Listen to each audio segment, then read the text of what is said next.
Hello students, I am Lalita Vishnu Kakade. Today we are going to learn the first poem from Unit 1st from Standard 10th. The name of the poem is A Teenager's Prayer. The name of the poem is A Teenager's Prayer. This poem is written by J. Moss. Students, in this poem, the poet wants to tell us that he must have to take many decisions each and every time. So he wants God to help him. It is very necessary for the poet to help by God. So in this poem, the poet is expecting from God to help him so that he will become a very great person, very successful person in life. So he is praying in this poem to help to the God. या कवितेमध्ये विद्यार्थ्यांनो कवी असं अपेक्षित करत आहे की दररोजच्या जीवनामध्ये कवीला अनेक प्रकारचे निर्णय घ्यायचे आहेत, ते घ्यावे लागत असतात आणि त्यासाठी परमेश्वराने त्यांना मदत करावी अशी इच्छा कवीने या कवितेमध्ये व्यक्त केलेली आहे की जेणेकरून येणाऱ्या भविष्यकाळामध्ये हा कवी अतिशय चांगला परफेक्ट असा मॅन बनू शकेल, यासाठी ही इच्छा कवीने इथे व्यक्त केलेली आहे. तर या कवितेमध्ये कवी काय प्रार्थना करत आहे मदतीसाठी परमेश्वराकडे हे आपण आता पाहणार आहोत. So let's start the detail study of this poem. Now I am reading this poem first. You listen it carefully so that after when you have to read it, you can read it very perfectly. Now listen the poem. Each day brings new beginnings, decisions I must make. I am the only one to choose the road that I will take. I can choose to take the road of life that leads to great success, or travel down the darkened road that leads to great distress. Please open my eyes, dear Lord, that I might clearly see. Help me stand for what is right, bring out the best in me. Help, Lord, to just say no when temptation comes my way, that I might keep my body clean and fit for life each day. When my teenagers are over, I know that I will see that life is lived its very best with you walking next to me. Now this poem is completed. Now we are going to take the detailed study of this poem. Let's start. Now see, we are going to take the first stanza. See, each day brings new beginnings. म्हणजे प्रत्येक दिवस हा नवीन सुरुवात घेऊन येत असतो. याचा अर्थ असा की प्रत्येक दिवस हा एका दिवसापेक्षा वेगळा असतो. Decisions I must make. या प्रत्येक दिवसामध्ये मला निर्णय घ्यायचे असतात, मला निर्णय घ्यावे लागतात. I am the only one to choose the road that I will take. तर हे निर्णय घेत असताना माझ्यासमोर अनेक रस्ते असतात, पण त्यातला मला एक रस्ता निवडायचा आहे आणि तो मलाच निवडायचा आहे. Now see the second stanza. I can choose to take the road of life. मुलांनो, इथे कॅन हा शब्द मुद्दाम वापरलेला आहे. तो ह्याच्यासाठी की या टीन एजमधली जी मुलं आहेत यांच्यामध्ये जी क्षमता आहे, एबिलिटी आहे, ती फार मोठ्या प्रमाणात असते. कारण या वयामध्ये, या टीन एजमध्ये विद्यार्थ्यांची थॉट प्रोसेस जी आहे ती सुरू झालेली असते आणि मोठ्या प्रमाणात ते विचार करत असतात आणि काहीतरी नवीन नवीन करण्याची त्यांच्यामध्ये एक इच्छा असते, ते करू इच्छित असतात.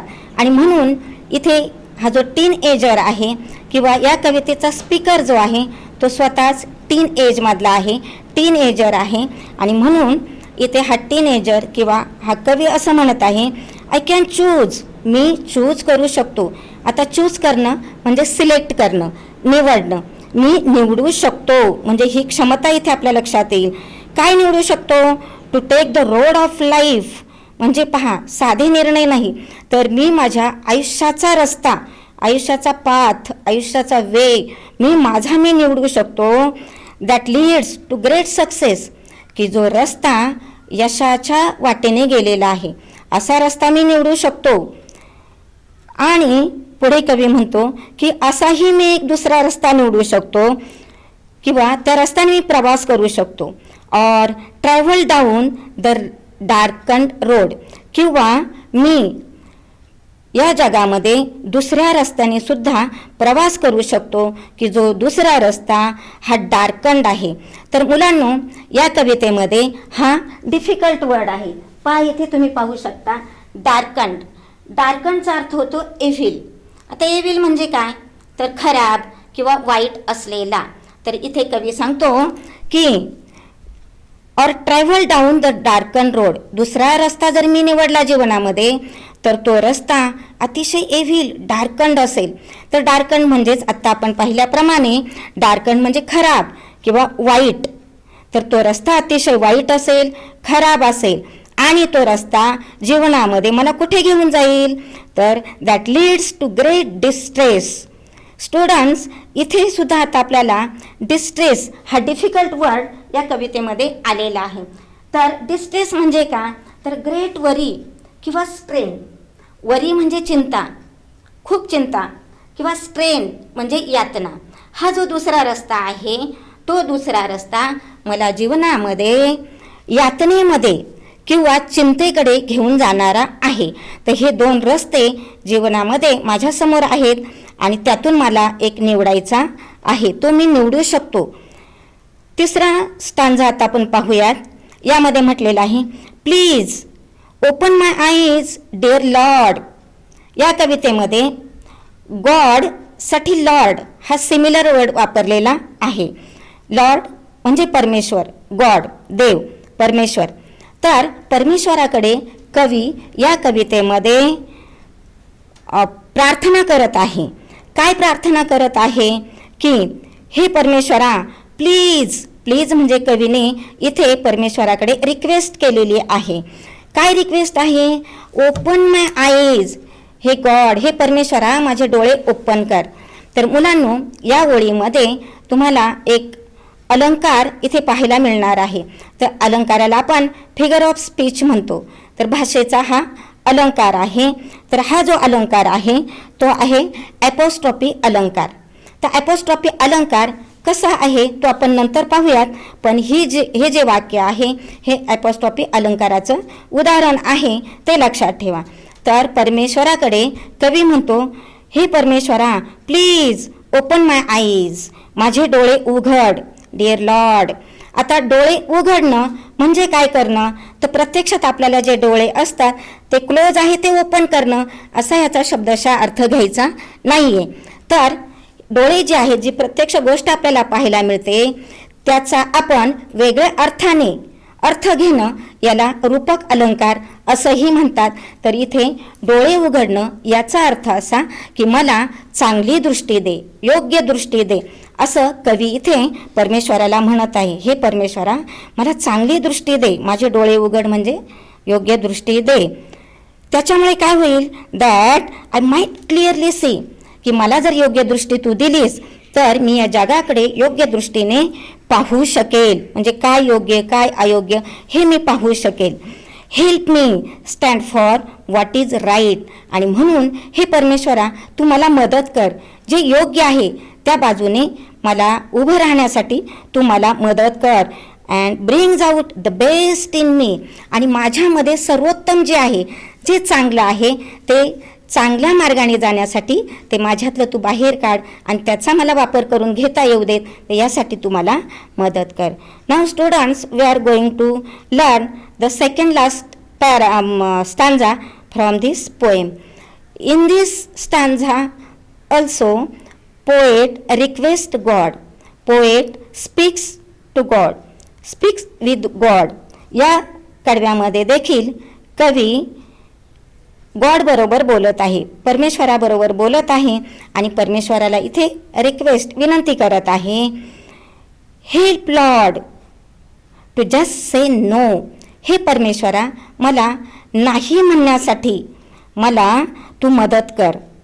कधी मदत कर? नाही कधी म्हणायचं आहे जीवनामध्ये? When temptation comes my way. जेव्हा जीवनामध्ये, आता टेम्पटेशन हा जो शब्द आहे तो डिफिकल्ट वर्ड आहे. टेम्पटेशनचा अर्थ होतो a strong wish to do something bad or wrong. म्हणजे अशी तीव्र इच्छा की जी आपल्याला, की जी चांगली किंवा वाईट असते, परंतु ती करण्याची आपल्याला इच्छा होते. अशा शब्दाला टेम्पटेशन असं म्हणतात इंग्लिशमध्ये. मराठीमध्ये याला मोह किंवा आपण भुरळ असंही म्हणू शकतो. म्हणून कवी परमेश्वराला म्हणतो की हे परमेश्वरा, माझ्या जीवनामध्ये असे मोहाचे क्षण जर काही आले, भुरळ पाडणारे काही प्रसंग आले, तर त्या प्रसंगापासून तू मला नाही म्हणण्याची ताकद दे. ती क्षमता माझ्यामध्ये निर्माण कर. आणि त्यामुळं काय होईल? That I might keep my body clean and fit for life each day. त्याच्यामुळं माझं शरीर हे क्लीन असेल. माझं शरीर हे क्लीन असेल याचा अर्थ काय होतो? तर शरीर जे आहे ते बाह्य अंगाने आणि अंतरांगाने म्हणजे मनाने आपण अंतर्बाह्य क्लीन असू शकू. कधी? मोहापासून, मोहाच्या क्षणांपासून आपण जर दूर गेलो तर आपण अंतर्बाह्य स्वच्छ असू. आणि असं अंतर्बाह्य असलेलं शरीर जे आहे ते कसं असेल? Fit for life each day. प्रत्येक दिवसासाठी जगण्यामध्ये ते अतिशय फिट असेल, परफेक्ट असेल. आणि म्हणून आपल्याला एक इंग्लिशमधली म्हण माहीत आहे की sound body in sound mind. याचा अर्थ काय होतो? आपलं मन जर स्ट्रॉंग असेल, साऊंड भक्कम असेल, त्याचा संबंध शरीराशी जोडलेला आहे. म्हणजे आपलं शरीर जर भक्कम असेल तर त्यातलं मनसुद्धा निरोगी असतं. आणि म्हणून अंतर्बाह्य माझं जे शरीर आहे ते मनाने आणि शरीराने फिट असेल. कधी? मोहापासून तुम्हाला टाळलंस तर ही शक्ती मला प्रदान कर. आणि शेवटच्या स्टांजामध्ये कवी म्हणतो की व्हेन माय टीन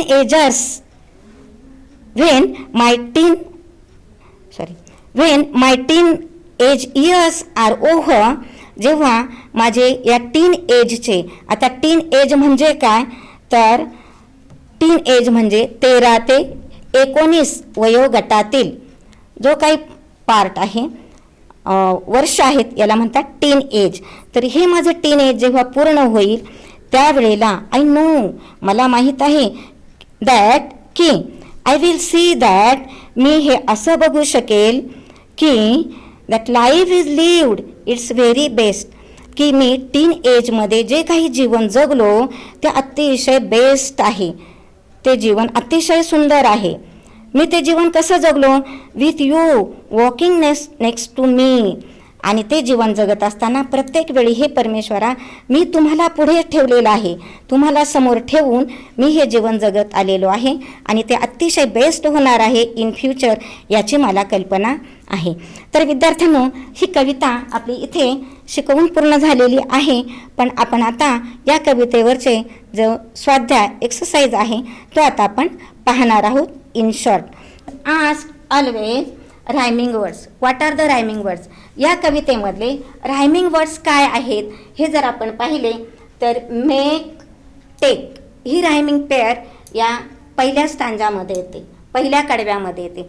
दुसऱ्या कडव्यामध्ये सक्सेस, डिस्ट्रेस ही रायमिंग पेअर या दुसऱ्या कडव्यामध्ये येते.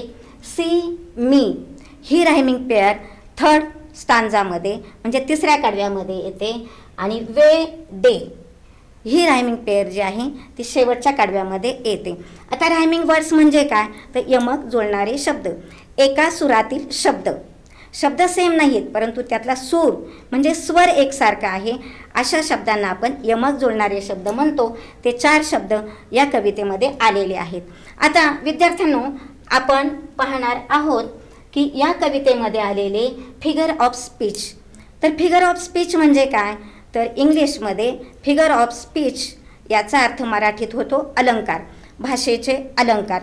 विद्यार्थ्यांनो, भाषेमध्ये अनेक प्रकारचे अलंकार आहेत. कशासाठी?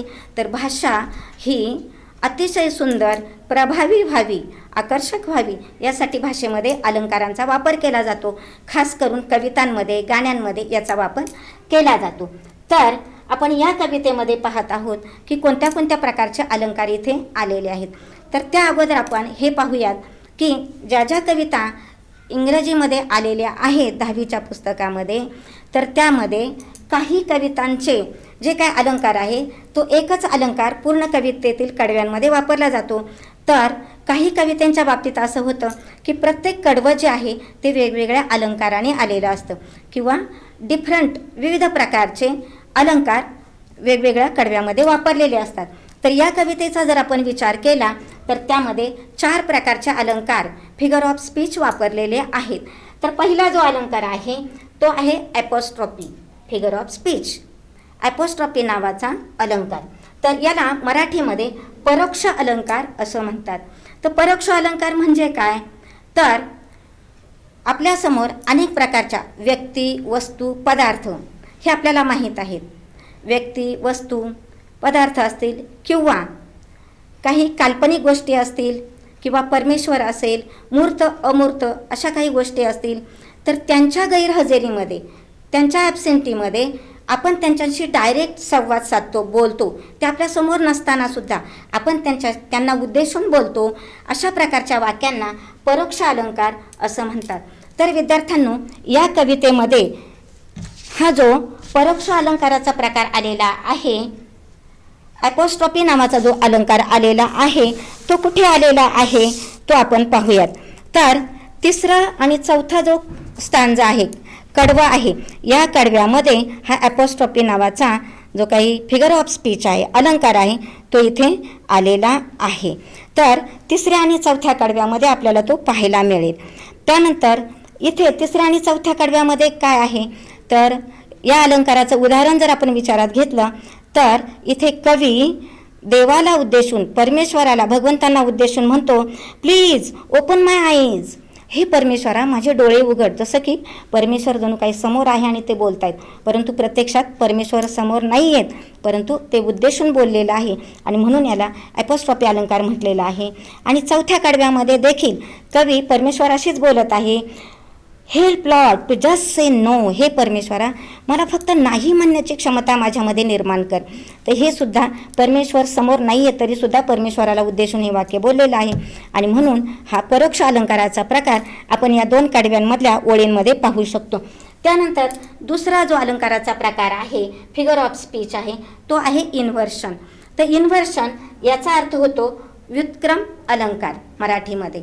तर व्युत्क्रम अलंकार म्हणजे काय, तर इंग्रजी वाक्यरचनेमध्ये आपण पाहतो की सब्जेक्ट, व्हर्ब, ऑब्जेक्ट या क्रमाने आपली वाक्यरचना येत असते. परंतु कवितेमध्ये रायमिंग जोडण्यासाठी, यमक जोडण्यासाठी वाक्याच्या रचनेमधले जे काही शब्द आहेत ते मागे पुढे केले जातात, रेग्युलर क्रमाने ते येत नाहीत. तर असे यमक जुळवण्यासाठी मागे पुढे केलेले जे काही शब्द आहेत आणि त्यातून तयार होणारे जे वाक्य आहे ती वाक्यरचना म्हणजे व्युत्क्रम अलंकाराचं उदाहरण आहे. तर या कवितेमध्ये आपल्याला हे व्युत्क्रम अलंकाराचं उदाहरण कुठे पाहायला मिळेल, तर स्टांझा नंबर 1, कडवा नंबर 1 याच्यामध्ये जे दुसरं वाक्य आहे याच्यामध्ये आपल्याला हा अलंकाराचा प्रकार पाहायला मिळेल. तर काय वाक्य आहे हे व्युत्क्रम किंवा इन्व्हर्शन प्रकारचं, तर डिसिजन्स आय मस्ट मेक, हे जे वाक्य आहे हे वाक्य आपण रेग्युलर पद्धतीने जर विचार केला तर आय मस्ट मेक डिसिजन्स असं यायला पाहिजे होतं, परंतु मेक या शब्दाशी यमक जुळण्यासाठी डिसिजन्स हा शब्द अगोदर घेतलेला आहे आणि ते वाक्य असं केलं, डिसिजन्स आय मस्ट मेक. तर हे जे उदाहरण आहे हे व्युत्क्रम किंवा इन्व्हर्शन फिगर ऑफ स्पीचचा तो प्रकार आहे. मुलांनो, आता आपण पाहतोय अलंकाराचा तिसरा प्रकार, याला मेटाफॉर फिगर ऑफ स्पीच असं म्हटलं जातं. तर मराठीमध्ये याला रूपक अलंकार असं म्हणतात. तर रूपक अलंकार म्हणजे काय, तर एखादी जी वस्तू आहे की जी आपण प्रत्यक्ष पाहू शकतो, त्याला टच करू शकतो, अशा वस्तूसाठी वापरलेला जो इंग्रजी शब्द आहे किंवा जो कोणता शब्द आहे त्याचा वापर वेगळ्या अर्थाने केला जातो, याला म्हणतात रूपक अलंकार. इंग्लिशमध्ये याला मेटाफॉर फिगर ऑफ स्पीच असं म्हणतात. तर आपल्या कवितेमध्ये हा अलंकार कुठे आलेला आहे तो आपण पाहूयात. तर या अलंकारामध्ये खास करून तुलना केली जाते. आता उदाहरणार्थ या कवितेमध्ये पहा, दुसऱ्या कडव्यामध्ये पहिलं जे वाक्य आहे यामध्ये आपल्याला मेटाफर फिगर ऑफ स्पीच जो आहे तो पाहायला मिळेल. काय आहे ते वाक्य पहा, दुसऱ्या कडव्यामधलं पहिलं वाक्य, I can choose to take the road of life. या कवितेमध्ये कवी म्हणतो की मी माझ्या जीवनाचा मार्ग निवडू शकतो. आता रोड हा जो शब्द आहे तो रोड प्रत्यक्ष आपण नजरेने पाहू शकतो, पण इथे रोडचा अर्थ जो आहे तो जीवनातला मार्ग, म्हणजे जीवनातल्या मार्गाला आपण काही टच करू शकत नाही, ते बघू शकत नाही, पण तो वेगळ्या अर्थाने वापरलेला. जीवन मार्ग याचा अर्थ काय होतो की जीवनामध्ये मी जे जे काही कर्म केलेली आहेत ही सगळी कर्म म्हणजे माझा जीवन मार्ग. तर इथे हा अलंकार वापरलेला आहे. रूपक आहे हा, मेटाफर फिगर ऑफ स्पीच इथे तो आलेला आहे. त्यानंतर विद्यार्थ्यांनो आपण चौथ्या अलंकाराचा प्रकार या कवितेमध्ये आलेला पाहत आहोत. तो आहे अलिट्रेशन फिगर ऑफ स्पीच. याचा मराठी अर्थ होतो अनुप्रास अलंकार. तर अनुप्रास अलंकार याचा अर्थ काय होतो, तर कवितेमध्ये जे वाक्य किंवा ज्या ओळी आलेल्या असतात त्या ओळींमध्ये जे काही शब्द आलेले असतात त्या शब्दांच्या सुरुवातीला एखादा अक्षर, प्रत्येक शब्दामध्ये ते किंवा त्या जास्तीत जास्त शब्दांमध्ये, त्या वाक्यातील जास्तीत जास्त शब्दांमध्ये सुरुवातीला ते अक्षर परत परत आलेलं असतं, त्याला म्हणायचं आहे अलिट्रेशन किंवा अनुप्रास अलंकार. तर आता उदाहरणार्थ आपण पाहूयात या कवितेमध्ये हा अलंकार कुठे आलेला आहे. तर आपलं जे दुसरं कडवं आहे, स्टांजा आहे, याच्यामध्ये तिसरं वाक्य जे आहे, आता ते आपण पाहूयात कोणतं वाक्य आहे की ज्याच्यामध्ये हा अनुप्रास अलंकार आलेला आहे. Travel down the darken road असं म्हटलेलं आहे. तर या वाक्यामध्ये और ट्रॅव्हल डाऊन, डाऊन या शब्दामधला डी हे अक्षर आणि त्याच वाक्यामध्ये डार्कंड या शब्दामधलं डी हे सुरुवातीचं अक्षर हे सेम आलेलं आहे आणि म्हणून या वाक्यातलं हे जे वाक्य आहे हे अनुप्रास अलंकाराचा प्रकार आहे किंवा अलिट्रेशन फिगर ऑफ स्पीच आहे असं आपण म्हणू शकतो. अजून एक आपण जास्तीचं उदाहरण पाहूया की जे आपण इथे लक्षात घेऊ शकतो. उदाहरणार्थ cat can catch the mouse. या वाक्यामध्ये cat can catch the mouse, कॅटमध्ये सी हे अक्षर त्या शब्दाच्या सुरुवातीला आलेलं आहे. कॅन या शब्दामध्ये सी हे अक्षर त्या शब्दाच्या सुरुवातीला आलेलं आहे, आरंभी आलेलं आहे. कॅच या शब्दामध्ये सी हे अक्षर त्या शब्दाच्या प्रारंभी, आरंभी किंवा सुरुवातीला आलेलं आहे. आणि पुढचे जे शब्द आहेत त्या वाक्यातील द माऊस याच्यामध्ये ते आलेले नाहीत, परंतु त्या वाक्यामध्ये बऱ्याच शब्दांमध्ये सुरुवातीचं अक्षर सेम आलेलं आहे. याला म्हणायचं आहे अनुप्रास अलंकार, अलिट्रेशन अलंकार. तर विद्यार्थ्यांनो आपण ही चारही अलंकाराचे प्रकार या कवितेमध्ये आपण शिकलेले आहोत.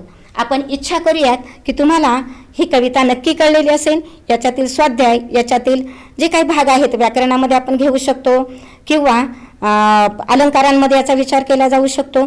तर हे आपल्याला इथे कळलेले असतील अशी मी अपेक्षा करते आणि थांबते. Thank you very much. You have listen me very carefully. Thanks a lot students.